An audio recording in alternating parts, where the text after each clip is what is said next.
V9 news స్వాగతం. నా పేరు కిరణ్ కుమార్. ఇప్పుడు హెడ్లైన్స్.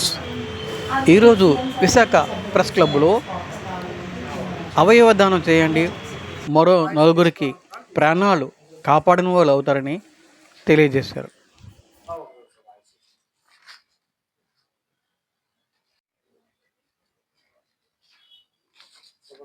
మీడియా మిత్రులందరికీ కూడా నమస్కారం అండి.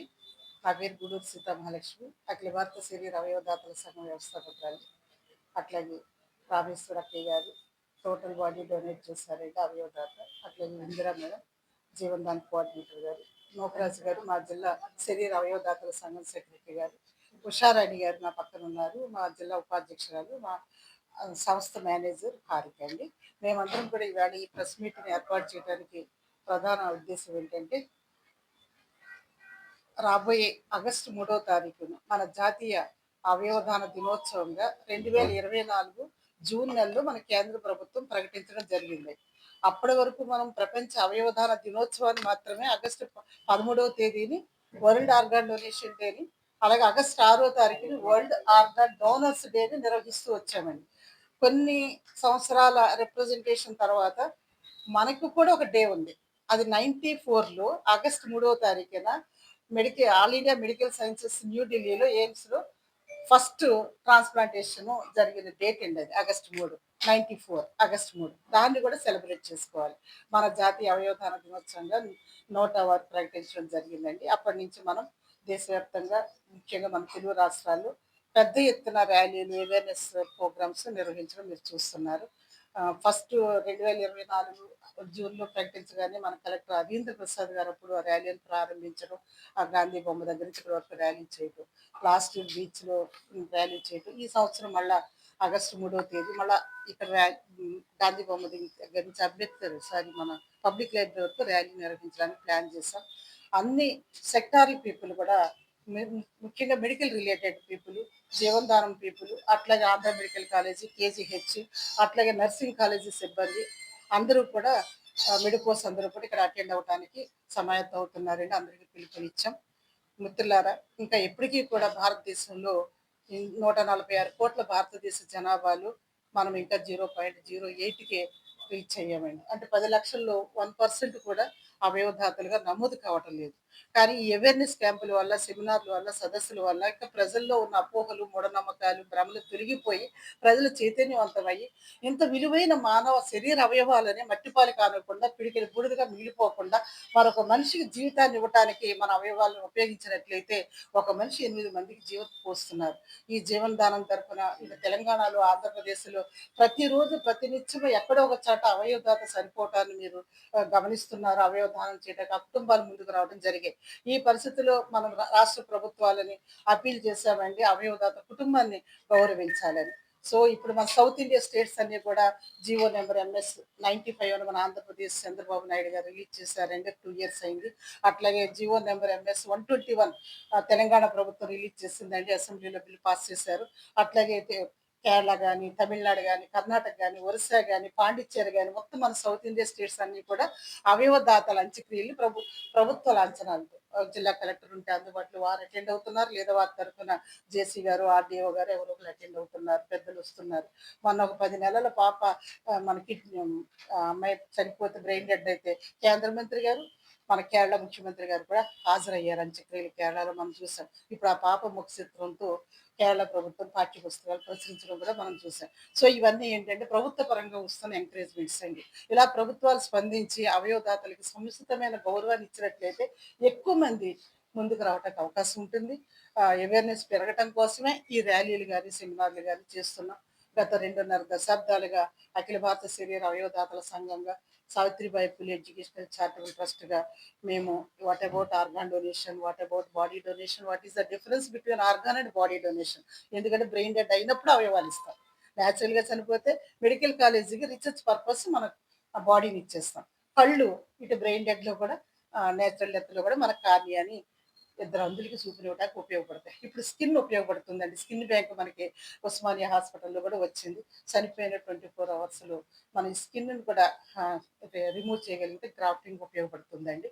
మన ఆంధ్ర మెడికల్ కాలేజీలో బాడీ బ్యాంక్ కూడా మన ప్రభుత్వాలు ఏర్పాటు చేసింది. ఫస్ట్ బాడీ బ్యాంక్ అండి. ఎన్నో పరిశోధనలకి మానవ దేహాలు నిలయమవుతున్నాయి. సో, మన చనిపోయిన తర్వాత కూడా సమాజ రుణం తీర్చుకోవచ్చు. సమాజ హితం కోసం మనం పనిచేయొచ్చు. మళ్ళా మరణాన్ని కూడా శిరస్మరణం చేయొచ్చు. మరణం ద్వారా కూడా 10 మందికి జీవితాన్ని ఇవ్వొచ్చనే ఒక గొప్ప సందేశాన్ని, మానవీయ సందేశాన్ని, ఒక ప్రేమ సందేశాన్ని, ఒక మనిషి మనిషికి మాత్రం ఇవ్వగలిగిన అద్భుతమైన సహాయం ప్రాణదానం అండి. ఈ ప్రాణదాన ఉద్యమానికి మరి సహాయకారిగా మొట్టమొదటి నుంచి కూడా ప్రింట్ అండ్ ఎలక్ట్రానిక్ మీడియా తరఫున ఎంతో సపోర్ట్ అందజేయడం జరిగిందండి మీకు. ఈ దండేస్తున్నారు, ఒక ఊరేగింపులు అధికారులు, అనధికారులు అందరూ పాల్గొంటున్నారు, సగౌరవంగా పంపిస్తున్నారు. కానీ ఆ కుటుంబాన్ని ఆర్థికంగా ఆదుకోవాల్సిన అవసరం ఉంది. వారికి ఏదైనా అవుట్‌సోర్సింగ్ గాని, కాంట్రాక్ట్ బేస్‌లో గాని ఆ కుటుంబానికి ఒక చిన్న ఉద్యోగం కల్పించి, ఆ కుటుంబానికి ఆర్థిక భద్రత ఇవ్వాలనేది ఒక ప్రపోజల్ మనం రాష్ట్ర ప్రభుత్వాల ముందు పెట్టడం జరిగిందండి. సానుకూలంగా ప్రభుత్వాలు స్పందిస్తాయని మేము ఆశాభావంతో ఉన్నాం. ఎందుకంటే ఇప్పుడున్న ప్రభుత్వాలు, విజన్ ఉన్న ప్రభుత్వాలు మనకు రావటం, ప్రజలకి సేవ చేయాలనే ఉద్దేశంతో ఉన్న సంస్థలని, ఆర్గనైజేషన్స్‌ని ప్రోత్సహించడం జరుగుతుంది కాబట్టి, ఒక మేలైన జీవోస్, పాలసీ మ్యాటర్‌లు మన రాష్ట్ర ప్రభుత్వాలు తీసుకోవాలని, తీసుకుంటారని నిరంతరాయంగా ఇదిగో ముఖ్యమంత్రి గారికి రాసిన లెటర్‌లు కూడా ఇక్కడ ఉన్నాయండి. ఆర్గాన్ డొనేషన్ ఎలాగైతే ఆన్‌లైన్‌లో జరుగుతుందో, అట్లాగే శరీర దానం కూడా ఆన్‌లైన్‌లో జరిపేలాగా ఆన్‌లైన్ రిజిస్ట్రేషన్ ఇలాంటివన్నీ అందుబాటులోకి తీసుకురావటం, టోల్ ఫ్రీ నెంబర్ ప్రొవైడ్ చేయగలగటం, అట్లాగే ప్రభుత్వాలే ఆ అవయవదాత కుటుంబానికి తగిన రీతిలో ఆర్థిక భద్రతని, భరోసాని కల్పించడం, అలాగే లైసెన్సులు ఇచ్చేటప్పుడు లేదంటే హోర్డింగ్స్ పెట్టగలిగితే, బోర్డులు రాయించగలిగితే ఎక్కువ మంది కామన్ పీపుల్ వారంతట వారే ఎన్రోల్ అవ్వడానికి అవకాశం ఉంటుంది. అట్లా సింపుల్ అంశాలని ప్రభుత్వాల ముందుకు తీసుకెళ్ళి వాటిని అమలు చేయమని కోరుతూ రిప్రజెంటేషన్స్ అనేవి ఇస్తున్నారు. ఇటు తెలంగాణలో అయితే ఆరోగ్యశ్రీ పరిధిలోకి తీసుకురావడానికి అప్పుడున్న లక్ష్మారెడ్డి గారైన హెల్త్ మినిస్టర్ అవయవ మార్పిడి పూర్తిగా ఆరోగ్యశ్రీలో తీసుకొచ్చేసారండి. ఉచితంగా అక్కడ పేదలకు జరుగుతుంది. ఒక్క రూపాయి ఖర్చు లేకుండా. ఇక్కడ మన ఆంధ్రప్రదేశ్‌లో పాక్షికంగా ప్రభుత్వాలు ఆరోగ్యశ్రీ పరిధిలోకి తీసుకొచ్చాయండి. ఒకవేళ మనము కేజీహెచ్‌లో గానివ్వండి, రిమ్స్‌లో గానివ్వండి, సిమ్స్‌లో గానివ్వండి, జీజీహెచ్‌లో గుండె మార్పిడి ఆపరేషన్‌లు 4 జరిగాయండి. ఫ్రీ ఆఫ్ కాస్ట్‌కే. ప్రభుత్వ హాస్పిటల్స్‌లో ఇన్ఫ్రాస్ట్రక్చర్‌ని డెవలప్ చేయగలిగి, అక్కడున్న ఎక్స్‌పర్ట్ టీమ్స్ డాక్టర్స్‌ని అపాయింట్ చేయగలిగి ప్రభుత్వం అవయవ మార్పిడిని ఉచితంగానే మన ప్రభుత్వ హాస్పిటల్‌లో చేయగలం. ఆ జీవనదానం ద్వారా కిడ్నీలు లేదా అవయవాలు బ్రెయిన్ డెడ్ కేసుల్లో రిట్రీవల్ చేసిన తర్వాత ముందు వచ్చిన వాళ్ళకి ముందు అనే పద్ధతిలో వెబ్‌సైట్‌లో రిజిస్టర్ అయిన వాళ్ళకి ఇన్ఫార్మ్ చేసి ఇస్తున్నారు. కానీ కార్పొరేట్ వాళ్ళు హాస్పిటల్ ఛార్జెస్ మాత్రం తీసుకుంటున్నారండి. అక్కడ మరి వాళ్ళు ఉచితంగా కార్పొరేట్ హాస్పిటల్స్ సర్జరీస్ చేయలేరు కదండీ! అది మనం గవర్నమెంట్ అడుగుతున్నది అదే. ప్రభుత్వ హాస్పిటల్‌ని అభివృద్ధి చెయ్యండి. పేదలకి ప్రాణదానం ఉచితంగా జరగాలి. పేదల ప్రాణాలు కూడా విలువైనయి కాబట్టి. కాబట్టి మనం కేజీహెచ్‌ని జీవనదానం కేంద్రంగా మార్చమని. ఇప్పుడు జీజీహెచ్‌ని మార్చారు కదండీ! గుండె మార్పిడి ఆపరేషన్‌లు అక్కడ జరుగుతున్నాయి కదా గుంటూరులోని. మరి అలాంటప్పుడు మనం కేజీహెచ్‌ని కూడా మనం ఎందుకు మార్చలేము? లేదా నిమ్స్‌ని ఎందుకు మార్చలేము? డబ్బులున్న వాళ్ళు ఎలాగో కార్పొరేట్ హాస్పిటల్‌కి వరల్డ్ డొనేషన్ డే ఆగస్ట్ 3 అయింది ఈ ఇయర్. 3 అయితే రేపు జీవనదాన్ నుంచి ప్రోగ్రామ్ ఒకటి కండక్ట్ చేస్తున్నాము. రేపు అంటే సండే మన విఎంసి ఆంధ్ర యూనివర్సిటీ కన్వెన్షన్ హాల్లో సత్యకుమార్ యాదవ్ గారు మొత్తం అందరూ వచ్చి ర్యాలీ కింద మొత్తం 4000 పీపుల్కి ఒక ప్రోగ్రామ్ 20 ఇయర్స్ నుంచి కూడా ఉంది. 1994 నుంచి ఉంది. 2006 మళ్ళీ స్టార్ట్ చేసి అంటే కంబైన్ ఆంధ్ర తెలంగాణ కంబైన్గా ఉన్నప్పటి నుంచి ప్రోగ్రామ్ రన్ అవుతూ ఉంది. 2016 మళ్ళీ సెపరేట్ ఆంధ్రప్రదేశ్ తోటి జీవన్దాన్ అని మళ్ళీ సెపరేట్ లోగో పెట్టి దానికి డిఎంఈ హెడ్ అండి. అది purely government program. DME head దానికి chief transplant coordinator, VIMS director ఎవరైతే ఉంటారో వాళ్ళు ఎవ్రీ విమ్స్ డైరెక్టర్ మారినప్పుడల్లా వస్తారు. ప్రెసెంట్ మన్మథరావు సార్ దానికి డైరెక్టర్, దానికి హెడ్ చీఫ్ ట్రాన్స్ప్లాంట్ కోఆర్డినేటర్. మేమందరం కూడా ప్రతి హాస్పిటల్లోని ట్రాన్స్ప్లాంట్ కోఆర్డినేటర్స్ కింద నుండి ఓన్లీ బ్రెయిన్ డెత్ కేసుకి కౌన్సిలింగ్ అయ్యి చేస్తూ ఉంటాం. లాస్ట్ 20 ఇయర్స్ నుంచి సీతమ్మాలక్ష్మి గారు కానీ మేడం కానీ అందరం కలిసి అంటే అవేర్నెస్ ప్రోగ్రామ్ కింద చేయటం కోసమని ప్రజల్లోకి వెళ్ళాలి అని చెప్పి దీన్ని ముందుకు తీసుకెళ్ళాలని ట్రై చేస్తున్నాం. కాకపోతే దీని నుంచి ఏంటంటే మీడియా కానీ ప్రజలు కానీ మొత్తం అంతా ఇది అసలు ఒక ప్రోగ్రామ్ ఉంది అనేది కూడా తెలియట్లేదు. దాన్ని ముందుకు తీసుకెళ్లాలని ట్రై చేస్తున్నాం. లాస్ట్ 15 years నుంచి తీసుకుంటే అవుతుంది. ప్రతి యాక్సిడెంట్ కేసు కానీ ఇవన్నీ కూడా బ్రెయిన్ డెత్ అయినప్పుడు మాత్రమే ఆర్గాన్ డొనేషన్ చేయగలుగుతాం.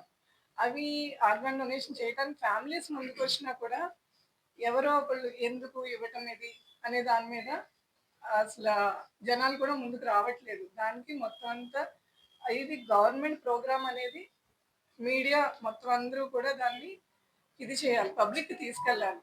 అలాగే ప్రతి ఒక్కళ్ళు కూడా అంటే ఇవ్వడానికి ముందుకు వచ్చినా కూడా వెనక్కి ఎందుకు వెళ్తున్నారు అనేది ఈ లాస్ట్ 10-15 years లో చూస్తే మేడం అప్పటికంటే ఇంకా ఎక్కువ అయితే అవ్వట్లేదు. ఇంకా జనాలు ఎడ్యుకేషన్ పెరిగే కొద్దీ కూడా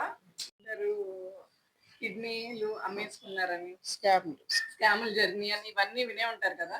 అది ఒక మనిషికి కిడ్నీ డిసీజ్ వచ్చింది అనుకోండి సార్, ఒకటి ఏంటంటే డయాలసిస్, రెండోది ట్రాన్స్ప్లాంట్కి వెళ్తే ట్రాన్స్ప్లాంట్ ఏంటంటే ఒక మనిషి ఎవరైనా లైవ్ లో ఉన్న వాళ్ళు ఇవ్వాలి. ఇస్తే కనుక వాళ్ళకి ఇది ఒక సపోజ్ నేను ఓ పాజిటివ్ అనుకోండి, నాకు ఇంట్లో ఎవరో ఒకళ్ళు ఓ పాజిటివ్ ఉండాలి. ఉండలేదు అనుకోండి ఏ బి అని అంటే వాళ్ళకి ఇచ్చి వాళ్ళు ఎవరు ఉండరు. అప్పుడు ఏం చేస్తున్నారు, మనకి వేరే వాళ్ళ మీద తీసుకుని ఇది దాన్ని స్కామ్లు ఇలా జరిగినాయి అని కిడ్నీ స్కామ్లు అంటారు కదా, అవన్నీ ఆస్కారం మనమే ఇస్తున్నాము. అలా లేకుండా మనం ఇక్కడ కనుక డొనేట్ చేయగలిగితే డొనేషన్ ఇదే మనిషికి వెళ్తుంది. కిడ్నీ ఇవన్నీ కూడా అరికట్టడానికి ఇది లేకుండా ఉంటుంది. అది అంటే ఇప్పుడు మీరు తీసుకొస్తున్నారు సార్, మీ మదర్ ఇస్తారు, మీకు మదర్ ఇచ్చినప్పుడు మీకు అరుషులో చేస్తున్నాం కదా, అది ఫ్రీయే కదా సార్. అలాగే ఇక్కడ ఈ డొనేషన్ కూడా చేస్తున్నాము, చేయకుండా అయితే కనుక లేవు. ఉత్తేజపరుస్తూ ఈ ఆగస్టు 3వ తారీఖున మన భారతదేశం మన రాష్ట్రపరంగా జరుపుకునే, మన భారతదేశంలో జాతీయ పరంగా జరుపుకునేటువంటి ఆగస్టు 3 అనేది డిక్లేర్ చేయడం జరిగిందండి. జాతీయ అవయవ దినోత్సవం ఆగస్టు 3వ తారీఖు. ఆ రోజున పురస్కరించుకుని దానికోసం ఈరోజు మేము ప్రెస్ మీట్ నిర్వహిస్తున్నాము. 3వ తారీఖున ఆగస్టు 3వ తారీఖున 2026 సంవత్సరంలో ఇక్కడ మనం మన పలువురు ముఖ్యమైనటువంటి పెద్దలతోటి జీవీఎంసీ కార్పొరేషన్ ఎదుర్కొన్నా ఉన్నటువంటి గాంధీజీ బొమ్మ దగ్గర నుంచి స్టార్ట్ అయ్యి ర్యాలీ ప్రారంభమవుతుంది. ఈ ర్యాలీలో పీజీవీఆర్ నాయుడు గణబాబు గారు, ఎమ్మెల్యే గణబాబు గారు, మన కమిషనర్ ఆఫ్ పోలీస్ శంఖమాత్ర బాబ్జీ గారు, తర్వాత లెఫ్టినెంట్ కల్నల్ జి భద్రయ్య గారు, గూడూరు శ్రీ ఎంతసేపు తీసుకోవడం జరుగుతుంది. ముఖ్యంగా ఇందులో నర్సెస్ స్టూడెంట్స్ వాళ్ళందరూ పాల్గొంటున్నారండి, కాలేజ్ స్టూడెంట్స్ పాల్గొంటున్నారు.